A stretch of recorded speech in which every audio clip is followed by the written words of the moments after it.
Political news, sport news, crime news કે તમારા રાજ્યના સમાચાર, તમારા શહેર, તમારી આસપાસ બનતા ભ્રષ્ટાચાર, હવે દરેક ખબર પર રહેશે અમારી નજર.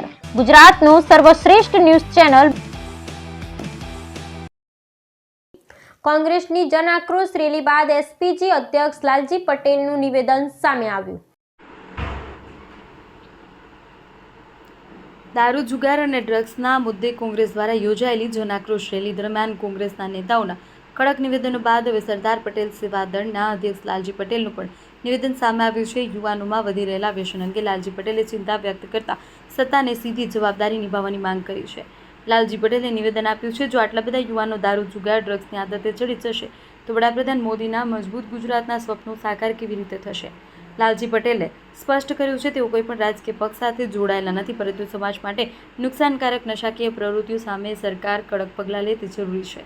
કડક કાર્યવાહી અંગે લાલજી પટેલની માંગ છે. જ્યાં પણ દારૂ કે ડ્રગ્સ પકડાય તે વિસ્તારના જવાબદાર અધિકારીઓને તરત સસ્પેન્ડ કરવામાં આવે. તેમણે વધુ કડક શબ્દોમાં કહ્યું, સસ્પેન્ડ નહીં, જરૂર પડે તો અધિકારીઓને ટર્મિનેટ કરી દેવા જોઈએ. જો કાયદાનો અમલ ન થાય તો કડક પગલાં ભરવા જ પડે. દારૂ ડ્રગ્સના નેટવર્ક અધિકારીઓની જવાબદારીને સરકારની કામગીરી આવવા અંગે સવાલ ઉઠી રહ્યા છે. હવે જોવાનું રહ્યું કે ગાંધીના ગુજરાતમાં દારૂ અને ડ્રગ્સ બંધ થશે નહીં, એ તો હવે જોવાનું રહ્યું. MG લાઈવ ન્યૂઝ, ચેતન પટેલ, મહેસાણા. જે અત્યારે કોંગ્રેસ દ્વારા જન આક્રોશ રેલી કરવામાં આવી રહી છે, એની અંદર એક મુખ્ય મુદ્દો એવો છે કે દારૂ અને ડ્રગ્સ. તો આ બાબતે આપ શું કહેશો? જે બંધ કરવા બાબતની વાત ચાલી રહી છે એ બાબતે. જો મીડિયા દ્વારા વારંવાર મીડિયાની અંદર બતાવવામાં આવતું હોય છે કે આટલા કરોડનું ડ્રગ્સ પકડાયું, આટલા કરોડનો દારૂ પકડાયો, આ દરેક તાલુકા જિલ્લાએ આ બધું પકડાતું હોય છે. તો આ સરકાર શું કરી રહી છે? આજે જ્યારે આટલા બધા યુવાનો દારૂ ડ્રગ્સના રવાડે ચડતા હોય તો આપણું ગુજરાત જે મજબૂત કરવાની વાત છે મોદી સાહેબની, એ કેવી રીતે મજબૂત થાય?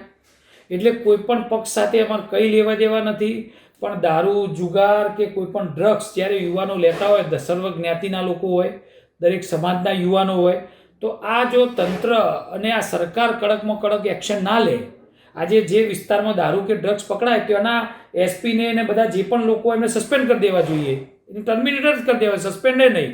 કારણ કે એમના રાહબારી નેચર જો આવું થતું હોય તો આમાં કડકમાં કડક સરકાર કાયદો ના થાય. કાયદો તો ઓલરેડી બનાવેલો જ હોય છે, પણ કડક અમલ ના થાય ત્યાં સુધી આ દિવસે ને દિવસ વધતું જવાનું છે. અને આ બધા લોકોને સૌથી વધારે પૈસા તો આમાંથી મળે છે.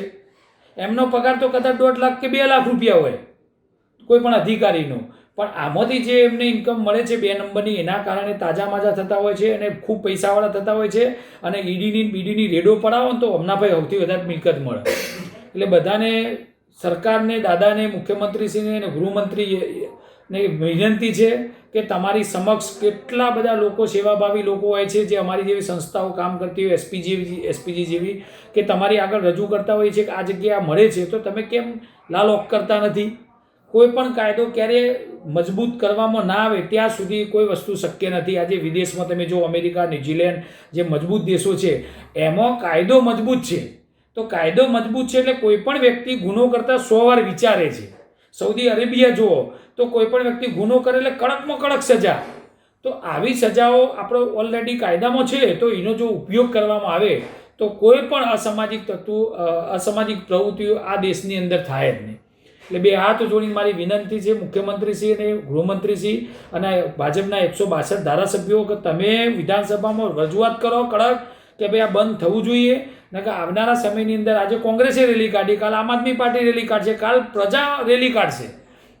ઘણી જગ્યાએ ગુજરાતની અંદર તો બહેનો પણ જાતે રેડ પાડે છે અને દારૂના અડ્ડા ઉપર રેડ પાડી, જનતા રેડ કરી અને પકડાવે છે અને વિડીયો લાઈવ કરે છે.